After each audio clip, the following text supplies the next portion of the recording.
지금 우리 모두는 코로나19라는 전염병, 이제 무서운 질병 아래에서 어떻게 보면 고통받고 있습니다. 우리의 경제, 교육, 또 일상과 신앙에 깊이 침투해서 우리를 어렵게 만들고 있습니다.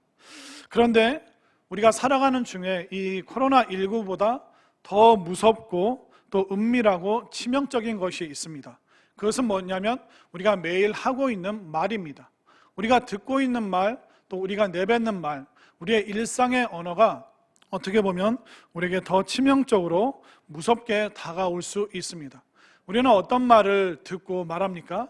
무례한 말, 무서운 말, 무관심한 말, 무뚝뚝한 말, 무서운 말, 수많은 병들고 또 부패되고 좋지 않은 독이 담긴 그런 말을 듣기도 하고 또 우리가 스스럼 없이 내뱉기도 합니다. 한번 생각해 보십시오. 우리가 상한 음식을 먹으면 탈이 나게 되어 있습니다. 근데 이 상한 음식은 매일, 매달, 매해 먹는다고 생각해 보십시오. 그러면 우리 몸이 무너질 수밖에 없습니다. 근데 이 말이라는 것도 상한 음식처럼 우리의 마음을 상하게 하고 그 독한 말이 우리들에게 치명적인 독이 되어서 우리들 속에 계속 들어오게 된다면 우리 인생은 견딜 수 없고 무너질 수밖에 없는 것입니다. 여러분들은 어떤 말을 들으면서 또 어떤 말을 하면서 여기까지 오셨습니까? 오늘 본문의 말씀을 통해서 내가 어떤 언어, 어떤 말을 사용할 것인가 다시 한번 결단하면서 먼저 믿고 먼저 살아나고 또 먼저 말씀 가운데 있는 우리가 우리 가정을 또 우리 주변을 살릴 수 있는 구조대원의 역할을 여러분들이 감당해 주시기를 바랍니다. 자, 오늘 본문 말씀에 보면 하나님께서 이스라엘의 문제를 지적하시는데 이스라엘에게 무슨 문제가 있냐면 이 말에 문제가 있습니다. 좋지 않은 말, 독한 말을 이스라엘 백성들이 하고 있습니다. 자, 오늘 본문 2장 6절 말씀을 보십시오. 인자야, 너는 비록 가시와 찔레와 함께 있으며 전갈 가운데 거주할지라도 그들을 두려워하지 말고 그들의 말을 두려워하지 말지어다. 무슨 말을 하고 있습니까? 가시, 찔레, 전갈 같은 말을 하고 있습니다. 그리고 6절 후반절을 보십시오. 그들은 패역한 족속이라도 그 말을 두려워하지 말며 그 얼굴을 무서워하지 말라. 그 말이 에스겔이라는 사람을 지금 무섭게 만들고 있습니다.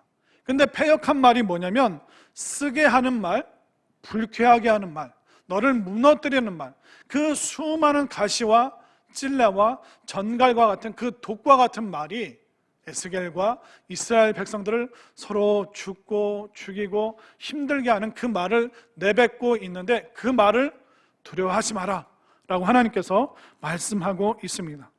결국 인생의 많은 문제의 원인이 무엇입니까? 말에 있습니다. 내가 사랑하고 싶고 사랑해야 되고 또 함께 사랑할 수밖에 없는 그 가족, 그 가정 안에서 일어나는 수많은 일의 원인이 무엇입니까? 말에 있습니다. 그 언어를 통해서 우리는 힘들어집니다. 그 언어 때문에 절망하게 되고 그 말 때문에 한숨 짓게 되고 그 무심코 내뱉은 말로 인하여 죽고 싶고 죽이고 싶고 그 수많은 일들이 우리의 가정과 일상 속에서 지금 벌어지고 있습니다. 그러면 우리는 어떤 말을 내뱉고 있죠? 가시와 같은 말을 하고 있습니다. 가시와 같은 말은 어떻습니까? 아픈 말입니다. 우리들 마음에 콕 박혀서 빠지지 않는 말이 가시와 같은 말이죠. 예전에 어떤 집사님이 그 집에서 그 식물을 키우는데 그분은 특이하도 그 선인장을 많이 키우셨더라고요. 근데 이 선인장을 돌보다가 이분이 탁 잘못 이렇게 스쳐가지고 선인장 가시가 손에 딱 박힌 겁니다. 그래서 이제 대수롭지 않게 그걸 뽑았는데 본인은 몰랐는데 그 끝에 있는 그 선인장의 투명한 그 가시가 보이지 않는 그것이 그 속에 박힌 거예요. 이렇게 만져보고 뭐 대수롭지 않고 또 통증이 없으니까 그냥 하루를 잤답니다. 근데 그 다음날 좀 빨갛게 부어있고 그 둘째 날은 또 퉁퉁 부어있고 너무 아파서 견딜 수 없어서 피부과에 갔더니 보더니 이 가시가 보이지 않을 정도로 깊숙이 들어갔다고, 더 큰 피부과 가셔야 된다고. 그 피부과 갔더니 이거 좀 심한데요? 그래서 손에 가시보다 무서운 마취 주사를 놓고 또 주사 맞은 후에 그 주변을 레이저로 찢어서 구멍을 뚫은 거예요. 그러니까 가시보다 10배는 더 큰 구멍을 뚫어서 보이지 않는 것을 현미경으로 봐서 빼야 될 정도로 심각한 문제가 되었다고 합니다. 그 여름에 이걸 붕대로 칭칭 감고 그 여름을 너무 힘들게 보냈다고 합니다. 우리도 이 육체에 박히는 가시, 이거 대수롭지 않게 여겼다가 요 손만 아픈 게 아니잖아요. 온몸이 이것 때문에 고통받고 힘들어지게 되는 것입니다. 말이 이 가시와 같은 가시와 같은 안 좋은 역할을 합니다. 어떤 말이 우리들 마음속에 가시와 같이 박혀 있습니까? 그것은 바로 비교하는 말입니다. 비교하는 말이 참 가슴 아프고 우리를 힘들게 하고 우리를 비참하게 만듭니다. 비교하는 말은 어떻습니까? 백해무익합니다. 아무 유익이 없습니다. 우리가 가족들 간에 무슨 말을 합니까? 다른 남편들은 말이야.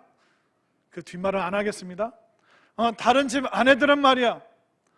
다른 집 애들은, 옆집 철수는, 누구네 애들은. 우리는 끊임없이 비교하는 말을 들으면서 지금 여기까지 왔습니다. 겨우 비교 당하면서 여기까지 힘들게 우리는 왔습니다. 비교하는 말을 듣다 보면 어떻게 됩니까? 결국 나도 상대방을 비교할 수밖에 없습니다. 어린 시절 여러분들 학교 다니실 때 새 학기가 시작되면 부모님들이 이제 학부모 상담 시간, 이제 주로 이제 어머니들이 학교 와서 선생님과 상담하는 시간이 있었죠. 그때 어떤 분들은 과거 얘기하면서 목사님, 저는 어렸을 때 엄마가 일하시느라고 할머니가 왔어요. 할머니가 왔는데 너무 창피했어요. 할머니 냄새 나니까 내일 학교 제발 오지 마. 할머니 학교 못 오게 저 말린 적도 있습니다. 또 어떤 분은 그러더라고요. 어머니가 너무 초라한 모습으로 학교 올까봐, 좋지 않은 옷 입고 올까봐 부끄러웠다고. 우리 반장 엄마는 자가용 끌고 학교 왔는데 우리 엄마는 초라한 모습으로 생선 비린내 나는 냄새로 학교 올까봐 너무 부끄럽고 창피했고, 그 학부모가 학교 찾아오는 그날 정말 쥐구멍이 있으면 숨고 싶은 그런 심정으로 어린 시절을 보냈습니다. 왜 그럴까요? 우리는 비교하는데 선수입니다. 우리는 너무나도 쉽게 우리 가족들을 비교하고 있습니다. 그러나 비교당하고 비교하면 그 결론이 뭘까요? 우리가 비참해질 수밖에 없는 것입니다. 우리는 어떤 비교당하는 말이 우리에게 가시처럼 박혀 있는지 오늘 말씀을 통해서 여러분들이 차근차근 해결해 나갈 수 있게 되기를 바랍니다. 그리고 우리는 찔레와 같은 말을 하고 있습니다. 이 찔레는 뭡니까? 가시덤불입니다. 이 가시덤불에 우리가 손을 넣기가 참 힘듭니다. 가시덤불은 우리가 피해갈 수밖에 없는 것이죠. 우리 가정 안에서 이 가시덤불과 같은 찔레와 같은 말들이 많습니다. 나를 힘들게 하는 말, 정말 그 말을 하는 내 가족과 가까이 하고 싶지 않은 그 찔레와 같은 말을 많이 합니다. 어떤 말일까요? 찔레와 같은 말은 부정적인 말입니다. 뭐에 대해서 부정적일까요? 상대방의 존재에 대해서 부정적인 말을 우리는 스스럼 없이 내뱉고 있습니다. 우리는 존재에 대해서 어떤 말을 할까요? 저는 한국말 잘 못하는데 한국 사람들이 하는 말을 제가 한번 흉내 내보겠습니다. 제 말이 아니에요? 어느 나라 말이라고요? 한국 사람들이 하는 말이에요. 자, 한번 제가 연기로 해볼게요. 니까짓 게 하는 일이 다 그렇지 뭐 칠칠치 못해서 에휴, 너는 뭐 하나 제대로 하는 게 없다. 너는 커서 뭐가 될래? 이거 누가 하는 말이에요? 한국 사람들이 이런 말을 합니다. 존재에 대해서 너무나도 부정적인 말을 우리는 많이 내뱉고 있습니다. 자녀들은 부모에게 어떤 말을 합니까? 엄마가, 아빠가 나한테 해준 게 뭐가 있어? 나는 엄마처럼 안 살 거야. 우리 부모가 살아온 그 모든 세월, 그 수고를 한 번에 그 존재의 의미를 사라지게 하는 것이 찔레와 가시덤불과 같이 힘든 말, 그 부정적인 말로 상대방을 힘들게 하는 것이 바로 가시덤불과 같은 말이라는 것입니다. 결국 우리가 고통스러워하는데, 인생을 너무 힘들어하는데 우리 고통의 현주소가 어디입니까? 가정이라는 거예요. 사실 여러분들 바깥에서 친구들이나 어떤 바깥에서 듣는 말보다 가정에서 수도 없이 그 가시덤불과 같은 찔레와 같은 그 말을 통해서 여러분들 얼마나 고통받고 힘들어 했습니까? 여러분들의 존재를 부정하는 말, 그 존재를 부정하는 말을 들으니까 나도 똑같이 접근하지 못하도록 부모의 또 가족의 존재를 부정하는 말을 우리는 스스럼 없이 너무나도 아무렇지 않게 내뱉고 있다는 것입니다. 사랑해야 되는데, 사랑하고 싶은데, 사랑할 수밖에 없는 존재인데 그 존재를 통하여 우리는 부정당하고 힘들어하고 한숨 짓고 정말 너무나도 가슴 아픈 그런 세월들을 우리는 묵묵히 피 흘리면서 아파하면서 지금 여기까지 온 사람들이 너무나도 많다는 것입니다. 우리는 가시와 같은 말, 찔레와 같은 말을 하고 있습니다. 심지어 우리는 전갈과 같은 말을 합니다. 전갈과 같은 말이 뭘까요? 무서운 말입니다. 상대를, 가족을 죽이는 말입니다. 참다가 폭발하는 말, 폭력적인 말, 공포 분위기를 조성하는 말, 이런 말들이 전갈과 같은 말들입니다. 우리가 어떻게 싸우죠? 우리가 문제가 있을 때 바로 싸우는 게 아닙니다. 참고 참다가 싸웁니다. 한번 생각해 보십시오. 아들한테 뭘 좀 해달라고 아들에게 부탁했어요. 근데 아들이 계속 컴퓨터 게임만 하고 있습니다. 자, 그러면 우리 친절한 대한민국 부모님들은 어떻게 할까요? 자, 1번 컴퓨터 전원을 뽑아버린다. 2번 인터넷 선을 잘라버린다. 3번 컴퓨터 속으로 들어가. 4번 게임 언제 끝나니? 끝나고 엄마 얘기 좀 들어줄래? 우리는 어떤 말 합니까? 화가 나고 계속 그걸 참고 견디다가 결국 우리는 폭발하죠. 부숴버릴 수도 있고 잘라버릴 수도 있고, 결국 우리가 참지 못하고 결국 분노하면 어떻게 됩니까? 서로를 죽이는 말을 할 수밖에 없습니다. 부부간에도 어떻습니까? 한국 사람들은 이렇게 말한답니다. 말 나온 김에 내가 한마디만 더 하자.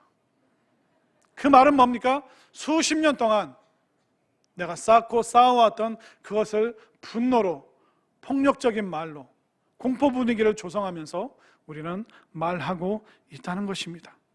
그러면 그런 공포스러운 분위기 속에서 말을 듣는 나는 뭘 느낄까요? 수치심을 느낄 수밖에 없습니다. 그가 분노하면서 한 말을 들은 내가 또 나중에 시간이 지나서 커서 어떻게 할까요? 나도 분노할 수밖에 없습니다. 이 분노가 계속 대물림됩니다. 우리 부모의 가정에서, 나라는 가정으로, 또 나라는 존재에서, 또 내가 만든 새로운 가정에서 이 분노가 끊임없이 멈추지 않고 대물림되어서 우리는 쌓아온 그 화를 끊임없이 폭발합니다. 근데 여러분들이 누구에게 분노하는지 아세요? 윗사람에게? 직장 상사에게? 내가 함부로 할 수 없는 사람에게 여러분들 분노하시나요? 그들에게 받은 내가 쌓아놓은 분노를 누구에게 풉니까? 가장 약한 존재인 가족에게, 아내에게, 자식에게 우리는 죄책감 없이 막 쏟아내게 되어 있습니다. 그러다 보면 이 분노가 쌓이면서 가족 간에 어떤 문제가 있을까요? 이 분노를 해결을 못합니다. 서로 화내는 걸로 우리는 자꾸 대화를, 결론을 짓습니다.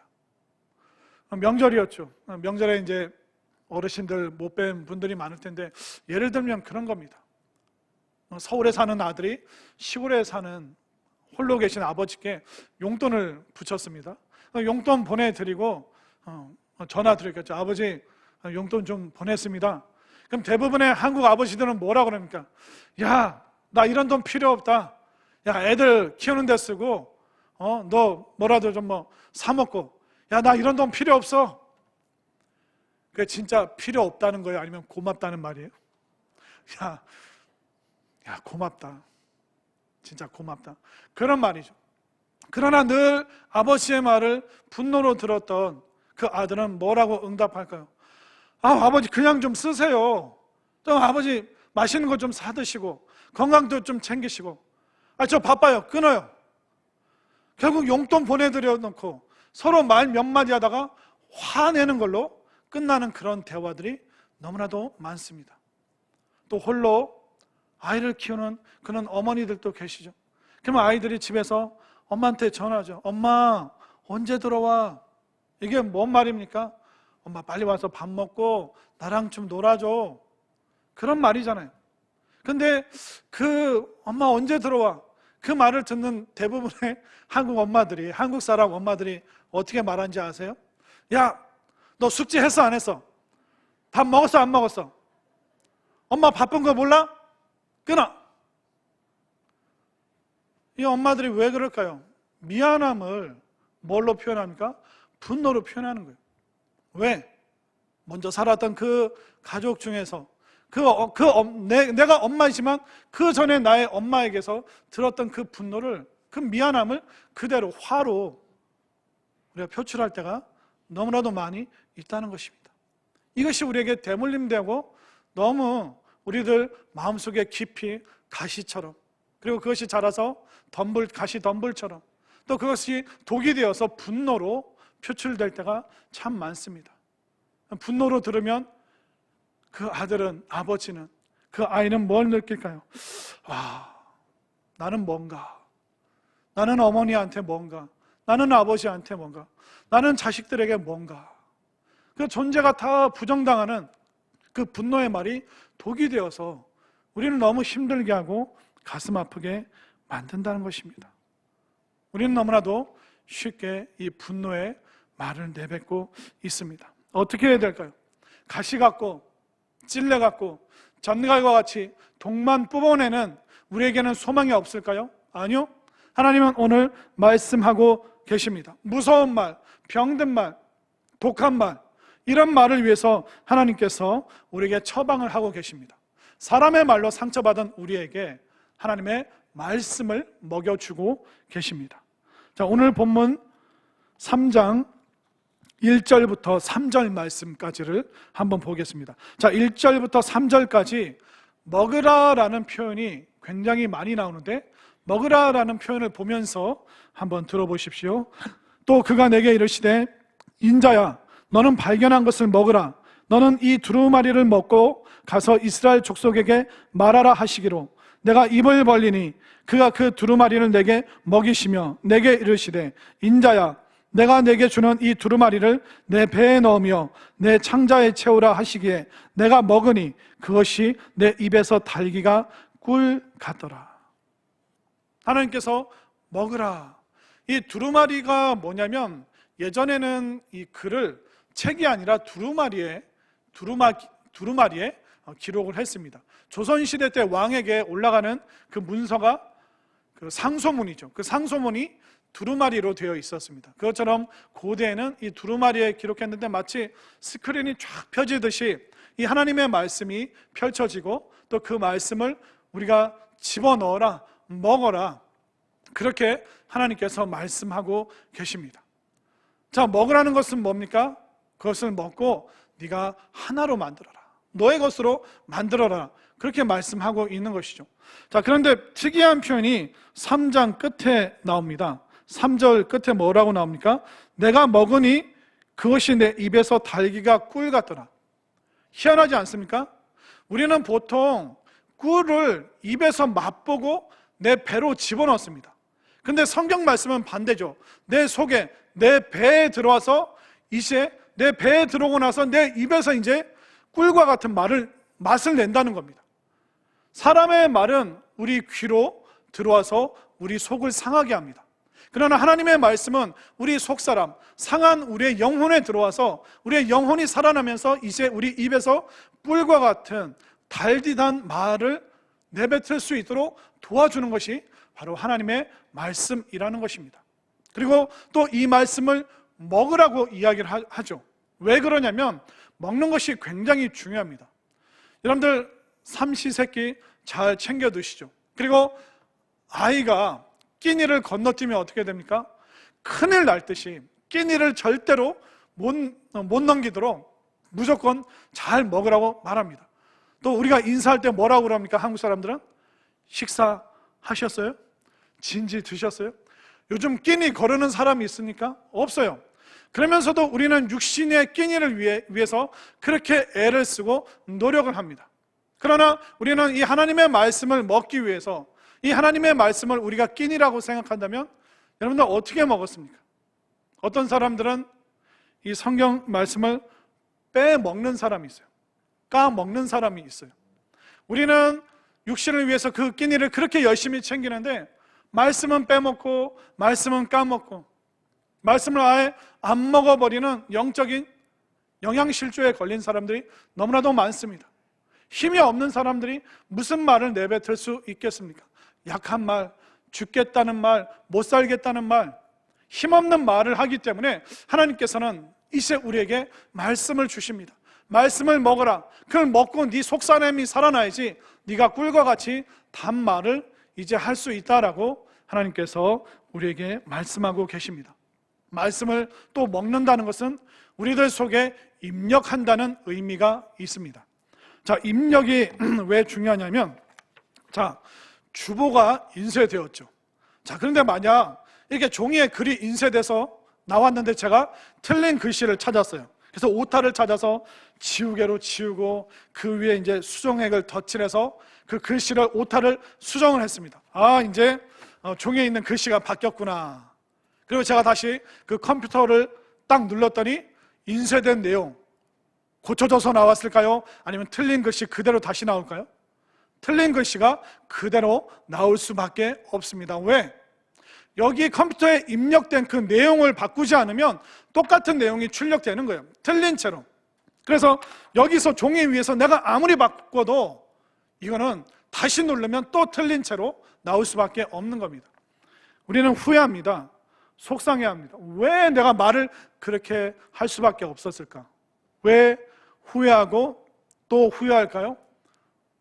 한 번도 하나님 말씀이 내게 입력되지 않았기 때문에, 생명의 말씀, 소망의 말씀이 내게 입력된 적이 없기 때문에 결국 내 입으로 출력되는 것은 죽이는 말, 가시 같은 말, 힘들게 하는 말, 독과 같은 말이 나올 수밖에 없는 거예요. 한 번도 꿀과 같이 달디단 그 말씀이 먹어본 적 없고 입력된 적 없기 때문에 여기서 바꾸지 않으면 우리는 계속 똑같은 걸 출력할 수밖에 없는 것이죠.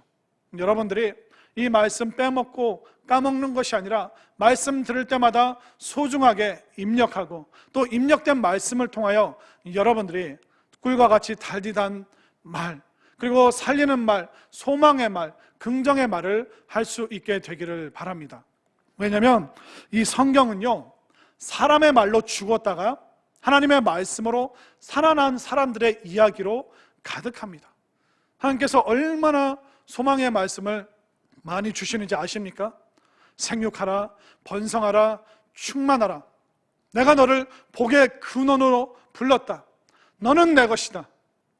담대하라, 강해라, 두려워하지 말라, 놀라지 말라. 하나님께서 끊임없이 우리에게 격려하시고 힘을 불어 넣어주시는 그 말씀을 우리에게 하고 계십니다. 염려하지 말라, 두려워하지 말라, 아무것도 염려하지 말고 오직 기도와 간구로 너희 구할 것을 감사함으로 하나님께 아뢰라. 내가 너를 지명하여 불렀나니 너는 내 것이다. 내 부모를 공경하라. 내 자녀를 노엽게 하지 말라.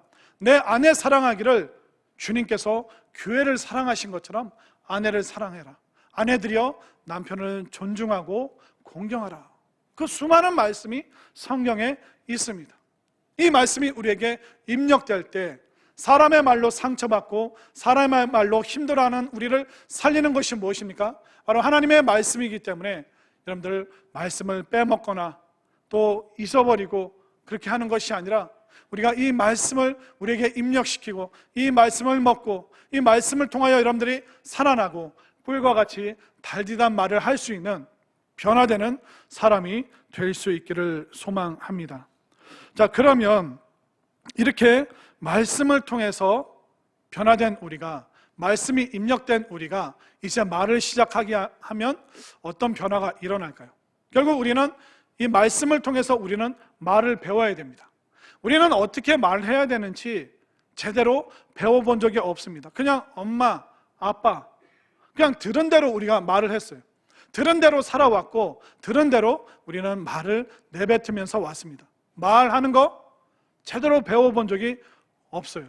그러다 보니까 우리는 어떻게 합니까? 이 말 때문에 너무나도 고통스럽고 힘들어하죠.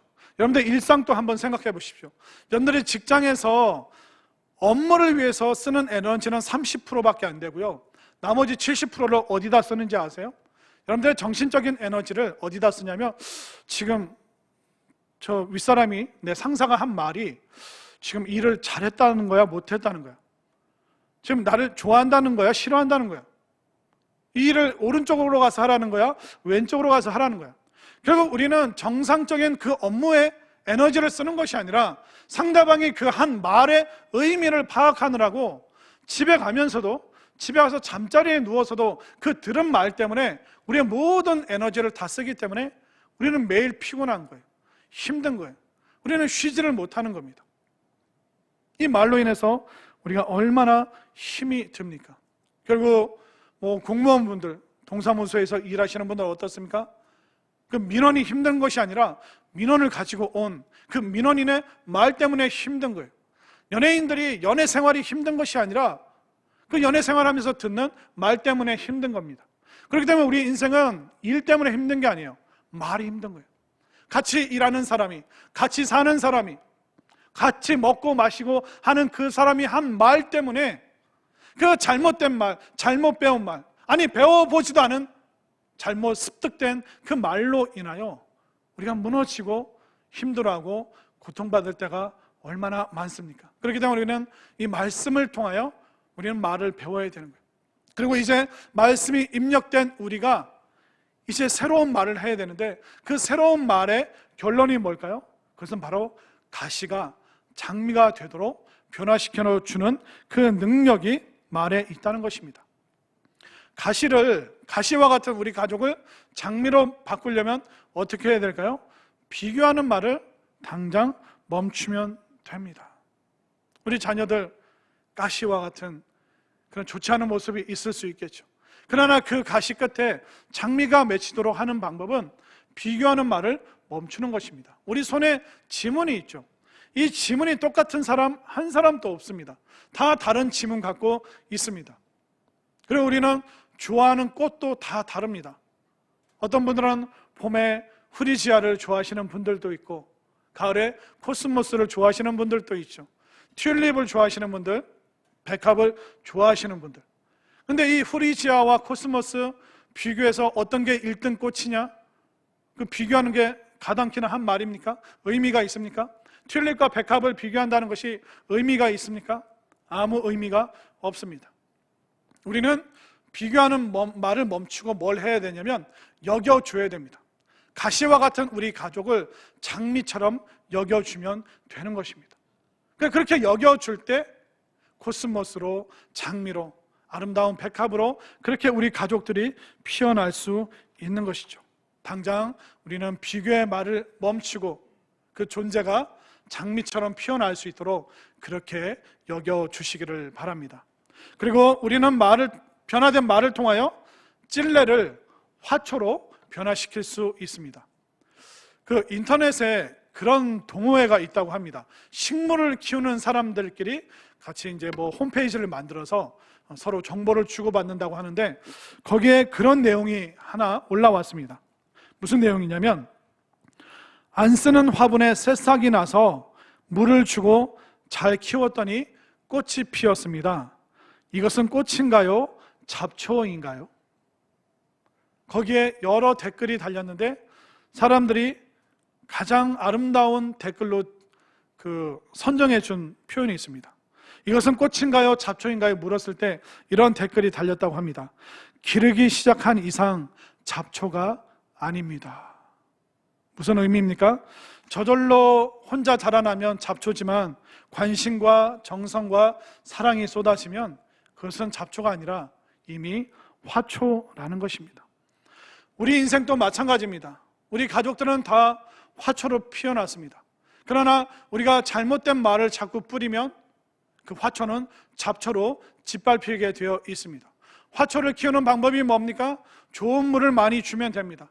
잡초와 같이, 가시와 같이 그렇게 힘들게 사는 우리 가족에게 뭘 부어줘야 됩니까? 말을 부어주는 거예요.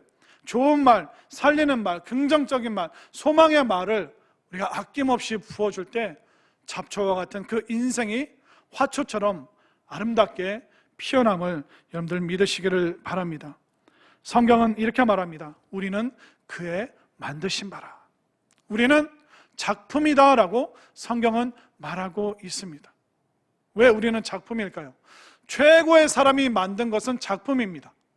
최고의 하나님께서 우리를 만드셨고 지으셨고 빚으셨기 때문에 여러분들 한 사람 한 사람은 바로 작품이라는 것을 분명히 깨달으시기를 바랍니다. 우리 옆에 분 슬쩍 보면서 인사할까요? 당신은 걸작품입니다. 네, 거짓말인 줄 알지만 그렇게 말하는 거예요. 당신은 걸작품입니다. 하나님께서 걸작품으로 화초로 만드셨는데 우리는 잘못된 말로 그걸 잡초로 졸작품으로 만들 수 있는 거예요. 그래서 여러분들이 정말 이 말씀이 입력되어서 또 우리 입에서 이제 꿀과 같은 단 말이 나와서 우리 가족들에게 끊임없이 좋은 언어의 물을 주면서 우리 잡초가 화초가 될 수 있는 아름다운 역사가 여러분들 가정 안에 일어나게 되기를 소망합니다. 그리고 우리 전갈과 같은 우리 자녀들, 우리 가족들 나비처럼 변화시킬 수 있습니다. 어떻게 하면 그 전갈처럼 딱딱한 껍질을 깨고 나비처럼 훨훨 자유롭게 아름답게 날 수 있을까요?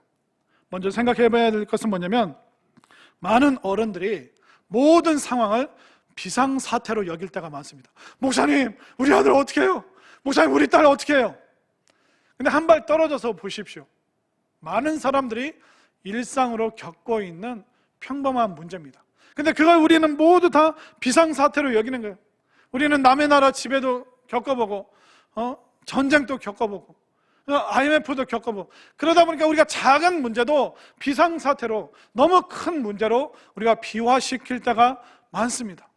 상황은 그렇지 않은데 이 상황이 문제가 아니라 말과 언어가 우리를 악화시킬 때가 너무 많습니다. 코로나 우리가 잠잠히 견디고 버티면 이겨낼 수 있어요.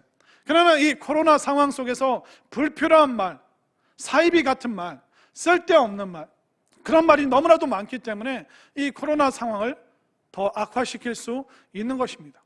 상황이 문제가 아니에요. 뭐가 문제입니까? 우리가 내뱉는 말, 우리가 언어가 문제입니다. 급하게 하는 말, 분노로 내뱉는 말, 이 모든 것이 더 상황을 힘들게 복잡하게 어렵게 만들고 있는 것이죠. 그래서 우리가 이 전갈과 같은 딱딱한 껍질을 깨뜨려서 이 나비로 변화시키기 위해서는 초두 효과라는 이 말을 좀 여러분들 기억해 주셨으면 좋겠습니다. 초두 효과는 뭐냐면 첫 말머리, 그러니까 첫 번째로 내뱉는 그 단어가 굉장히 중요하다고 합니다. 예를 들면 이런 겁니다. 야 이놈 새끼야, 나가 죽어. 자, 이렇게 보통 말을 시작을 하죠. 야 이놈 내 새끼니까 그렇게 말할 수 있죠. 근데 매사가 야 이놈 새끼야, 당장 나가, 이런 식으로 우리가 첫 머리를, 초두를 그렇게 시작을 합니다. 그런데 한번 첫 머리를 바꿔보겠습니다. 이렇게 말을 하는 겁니다. 내가 제일 사랑하고 아끼고 귀여운 아들아, 당장 나가. 당장 나가 똑같은 말이잖아요. 근데 앞에 초두, 처음 하는 그 첫머리를 바꿔버리니까 어떻습니까? 아들이 피식 웃으면서 왜 또 아빠 내가 뭘 잘못했어요? 피식 웃으면서 넘어갈 수 있는 문제로 우리가 쉽게 해결할 수 있습니다. 또 예전에 어떤 교인분이 얘기를 해주시는데 직장에서 있었던 재미난 일이었습니다. 그러니까 근무를 하고 있는데 약 50 넘은 그 상사분이 아내분이랑 통화를 하는데 좀 싸우는 그런 부부싸움하는 내용으로 50 넘은 분이 통화를 하더래요. 근데 이분이 하는 초두 첫머리 글자가 뭐냐면, 웃지 마세요. 50 넘은 분이 아내랑 싸우면서 이쁘나 그만해, 이쁘나 알았어, 이쁘나 끊자. 그런데 그 옆에서 그걸 듣는 집사님이 묘한 안정감이 느껴지더래요. 아, 지금 싸우고 있는데 저 싸움으로 인해서 관계가 끊어지거나 어려운 문제가 생기지는 않겠구나라는 안정감이 들더라는 것입니다. 그렇기 때문에 우리가 상대방을 초두, 첫머리 글자로 우리가 뭐라고 부르는가? 야 이놈 새끼야, 그렇게 부르는지, 아니면 멋진 아들, 귀요미 딸, 이쁜 여보, 한번 힘들지만 연습해 보겠습니다. 따라해 보세요. 이쁘나, 귀요미, 멋쟁이. 예, 소름 끼치지만 초두, 이 초두 효과, 이걸 바꾸면 그 뒤에 나가라, 너 밉다, 싫다, 이쁘나, 너 싫어, 야 멋쟁이, 너 마음에 안 들어, 그 뒷말이 전혀 상처가 안 된다는 것입니다. 우리 가족들 서로 가시에 찔리고 그 가시덤불을 헤쳐나오느라고 우리 모두가 전갈처럼 딱딱한 그 껍질을 갖고 있습니다. 그러면서 그 속에서 우리는 끊임없이 독을 만들어내고 있습니다. 그러나 하나님의 말씀을 먼저 들은, 먼저 믿고 먼저 살아난 내가 이쁘니, 귀요미, 멋쟁이, 우리가 그 초두, 처음 하는 그 단어부터 우리가 바꾼다면 우리 가족들이 전갈이 아니라 그 껍질을 깨고 아름다운 나비로 훨훨 날 수 있다는 것을 분명히 깨달으시길 바랍니다. 결국 말씀이 들어오잖아요. 그럼 우리가 말에 대한 우리의 모든 생각들이 바뀔 수가 있는 것입니다. 자, PPT 화면을 한번 여러분들 보실까요? 자, 역경이라는 단어를 한번 띄워주십시오. 자, 말씀이 이제 들어오게 되면 저 역경을 어떻게 볼 수 있는가? 거꾸로 볼 수 있습니다. 자, 역경을 거꾸로 하면 뭡니까? 경력이 되는 거예요.